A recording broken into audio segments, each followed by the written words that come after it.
Hello, my lovely learners, and welcome to English Podcast Zone USA, the podcast that will take your English from okay to good and from good to great. I am Marco, your host for this show. Today's beginner level story is called Before the Light Dies. Once, there was a clockmaker. This clockmaker was the best clockmaker in all the land. He made clocks that were so beautiful, people thought he must use magic point one day. The king asked the clockmaker to visit him. The clockmaker was nervous. He had never been to see the king before. The king bought clocks from the clockmaker, but normally, the king never asked the clockmaker to go and see him. Well, you can't say no when the king invites you somewhere. So the clockmaker went to see the king. "I hear you are the best clockmaker in all the land," said the king. "Well, I want you to look at this." The king showed him a clock. The clock was beautiful, but it was broken. "This clock belonged to an ancestor of mine," said the king. "I have been told that it is a magical clock. It can shine as bright as a star in the night sky. If you could repair this clock, it would be perfect. I love family history, and I would so love to see the beautiful shine of this clock." The clockmaker understood why the king really wanted the clock repaired. Recently, people in the land had started to doubt the king. He was losing wars, and last year there was a terrible famine, a time when there was very little food in the land. Many people had gone hungry, and many people had died. So they doubted the king. They said that maybe he was not the true king, and if someone came along who was a better king. So the king wanted the clock repaired, because this magical clock would show that he was the true king. It would show that his family had been kings for generations. It would show that he was strong and clever. It would show that he had a very beautiful clock. "Of course, Your Majesty," said the clockmaker. "I will work very hard to repair it."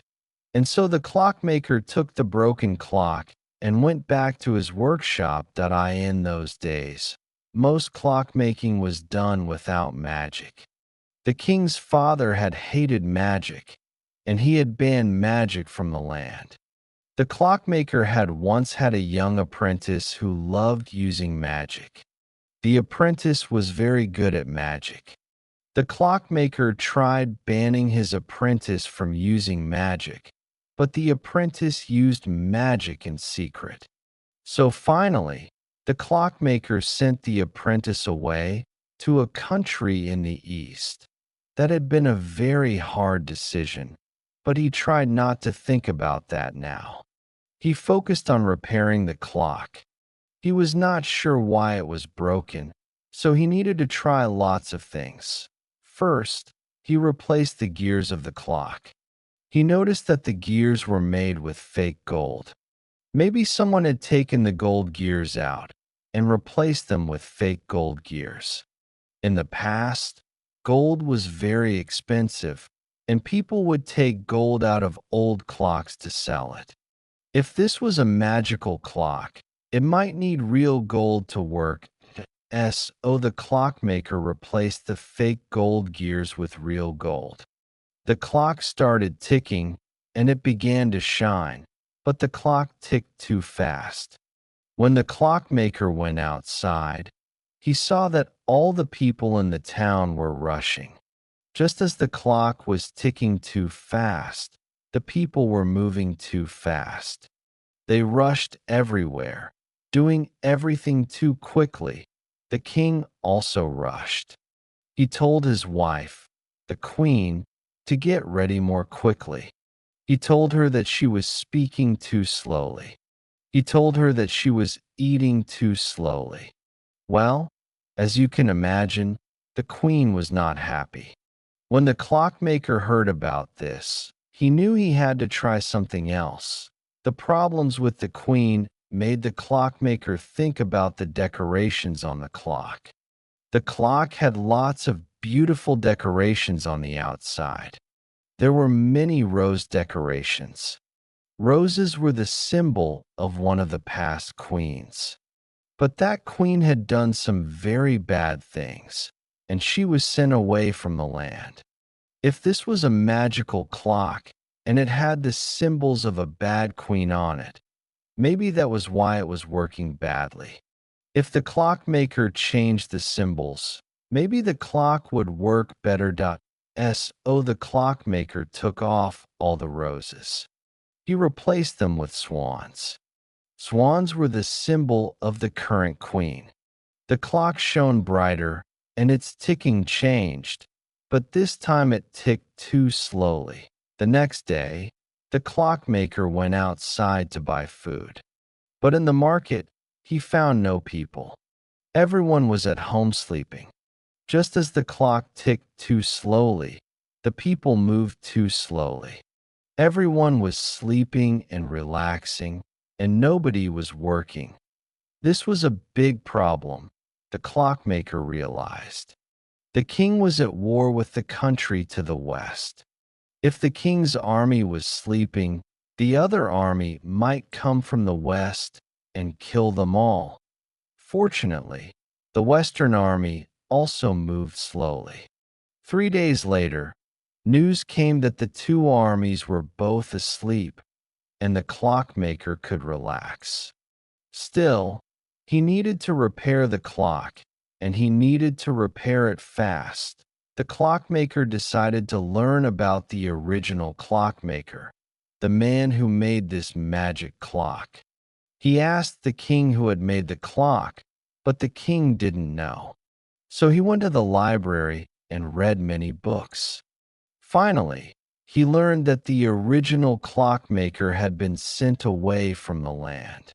He didn't know why the original clockmaker had been sent away, but he thought that it must be important. The original clockmaker was dead, but he had a great-great-granddaughter. The clockmaker decided to go and visit the original clockmaker's great-great-granddaughter.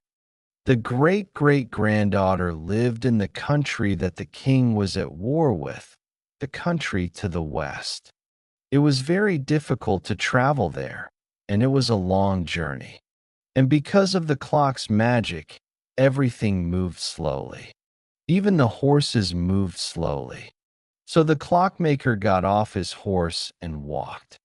He walked past horses and people, and he walked through towns and cities where everyone was asleep.